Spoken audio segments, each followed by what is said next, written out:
એ વખતે બહુ સહન પણ નહીં થાય એટલો બધો અતિશય દુખાવો હતો અને કામ કરવું તો મારા માટે બહુ જ અઘરું થઈ ગયું હતું. ટાઈમ સુધી સોફા પર કે ખુરશીમાં બેસું તો પણ મને કમર અનબેરેબલ દુખતી હતી.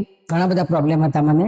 મારા કમરના દુખાવાની સારવાર માર્ચ 2020માં ઇન્જેક્શન વડે કરવામાં આવી હતી અને ખાઈને તો મને અત્યારે એટલું બધું મિરેકલ લાગે છે કે બસ બહુ જ સરસ બધું મટી ગયું છે.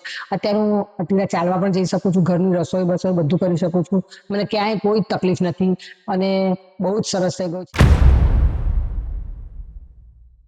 મારું નામ ભારતી કુંવરબા જસવંતસિંહ વાઘેલા છે. મારી ઉંમર 64 વર્ષ છે. મને કમરમાં અનબેરેબલ દુખાવો હતો 2020માં. એ વખતે બહુ સહન પણ નહીં થાય એટલો બધો અતિશય દુખાવો હતો અને કામ કરવું તો મારા માટે બહુ જ અઘરું થઈ ગયું હતું. મને રોજિંદું કામ રસોઈ કરવામાં પણ બહુ ઊભું નતું રહેવાતું મારાથી. પછી ચાલવું હોય તો પણ તકલીફ પડતી હતી.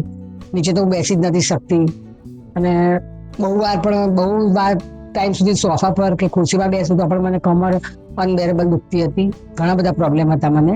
મારા કમરના દુખાવાની સારવાર માર્ચ 2020માં ઇન્જેક્શન વડે કરવામાં આવી હતી અને તે પછી સાહેબે જે મને ટ્રીટમેન્ટ કરી દીધી તે પછી તો હું 2 વખત 3 વખત અમેરિકા 26-28 કલાકની જર્ની પણ કરીને આવી. ત્યારે પણ મને કોઈ તકલીફ ના પડી. ઘણું બધું સરસ જ થઈ ગયું બધું. ખાઈને તો મને અત્યારે એટલું બધું મિરેકલ લાગે છે કે બસ બહુ જ સરસ બધું મટી ગયું છે. અત્યારે હું અત્યારે ચાલવા પણ જઈ શકું છું, ઘરની રસોઈ બસોઈ બધું કરી શકું છું. મને ક્યાંય કોઈ તકલીફ નથી અને બહુ જ સરસ થઈ ગયું છે. ડોક્ટર ગોપાલ દેસાઈનું બહુ જ એમનો આભાર માનું છું. લીવવેલ હોસ્પિટલનો પણ આભાર માનું છું કે મને બહુ જ સરસ મટી ગયું અને અત્યારે હું બહુ સરસ સારું થઈ ગયું છે મને એમ.